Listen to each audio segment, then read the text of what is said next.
Shalom, kami dari kelompok farmakologi akan mempresentasikan mengenai obat epinefrin. Selamat menyaksikan. Terdapat berbagai jenis obat dan juga kegunaannya yang sudah ditemukan oleh para peneliti. Lalu sudah menjadi peran dan tanggung jawab perawat untuk merawat pasien selama proses pemulihannya. Salah satunya adalah dengan menggunakan terapi obat.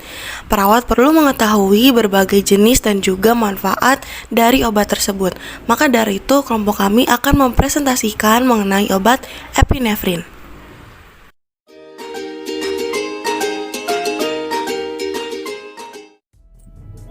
Yang pertama, kita akan membahas tentang apa sih epinefrin itu?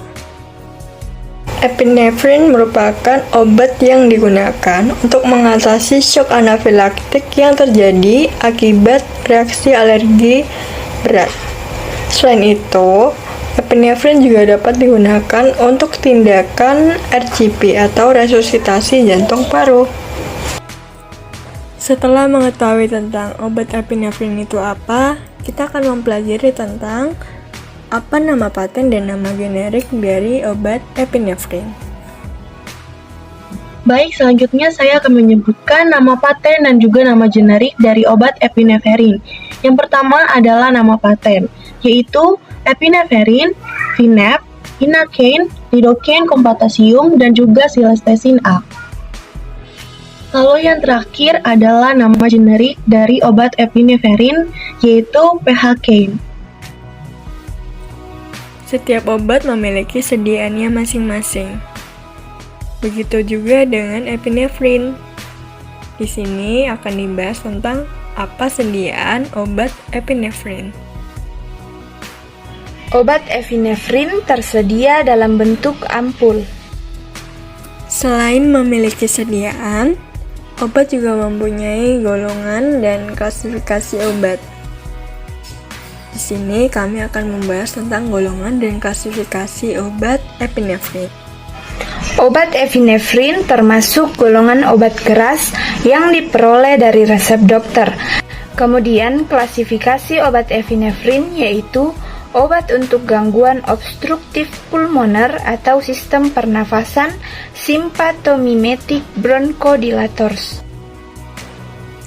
Tentunya, obat itu memiliki indikasi dan kontraindikasi masing-masing.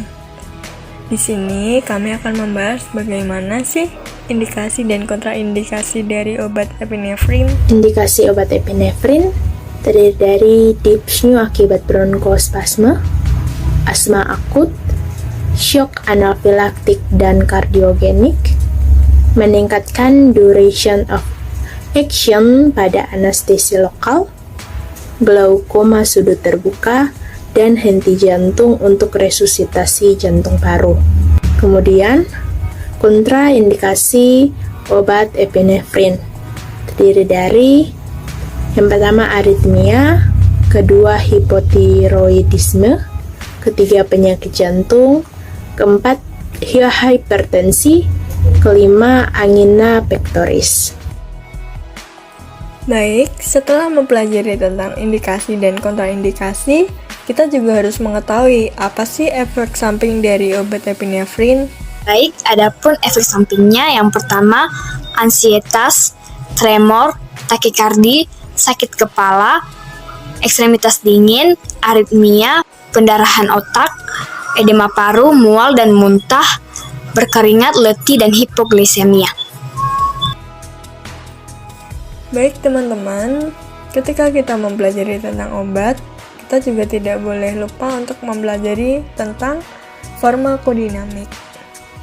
Di sini kami juga akan membahas tentang bagaimana farmakodinamik dari obat tersebut.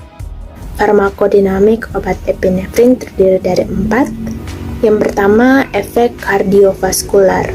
Epinefrin mampu meningkatkan kekuatan kontraktilitas otot jantung dan juga meningkatkan frekuensi denyut jantung, sehingga cardiac output pun meningkat. Epinefrin juga mampu mengakibatkan vasokonstriksi arteriola yang terdapat di kulit, membran mukosa, dan viscera serta dilatasi pembuluh darah di sekitar otot skelet.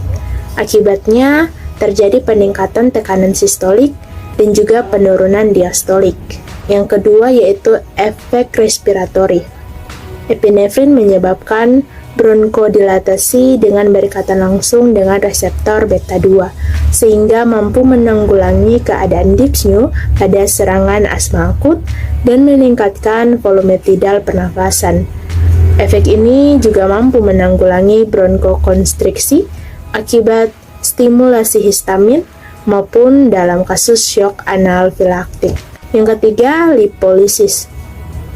Epinefrin mampu menginisiasi lipolisis pada jaringan adiposa dan berkaitan dengan reseptor beta 1, sehingga epinefrin mampu mengaktifasi adenylyl silase untuk meningkatkan siklik AMP, sehingga kadar siklik AMP yang tinggi mampu menstimulasi lipase yang bekerja untuk menghidrolisis triasilgliserol menjadi asam lemak bebas dan gliserol. Yang keempat, hiperglikemia. Epinefrin berikatan dengan reseptor beta 2 sehingga meningkatkan pelepasan glukagon, meningkatkan glikogenolisis dalam hepar, dan menurunkan pelepasan insulin yang biasa disebut dengan efek alfa 2. Efek ini dimediatori oleh mekanisme siklik AMP. Jika kita sudah mempelajari tentang farmakodinamik, kita juga tidak boleh lepas dari farmakokinetik.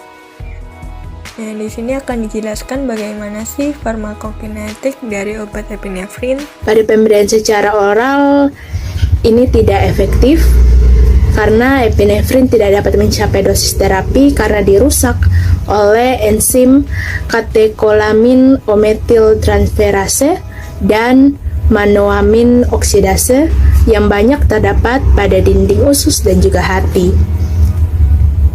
Melalui rute penyuntikan subkutan atau intrasubkutan, absorpsi terjadi secara lambat karena vasokonstriksi lokal. Absorpsi dapat dipercepat apabila dilakukan pemijitan pada tempat suntikan. Pada pemberian secara intramuskular, absorpsi dapat lebih cepat. Pemberian obat epinefrin secara inhalasi efeknya terbatas terutama pada saluran napas. Tetapi efek sistemik dapat terjadi terutama bila digunakan dalam dosis yang besar. Epinefrin dimetabolisme oleh hati dan diekskresi ke dalam urin berupa metanefrin dan asam vanilyl mandelik. Setelah itu, kita akan mempelajari tentang bagaimana dosis dan cara pemberian obat epinefrin. Lalu selanjutnya saya akan menjelaskan bagaimana dosis dan juga cara pemberiannya.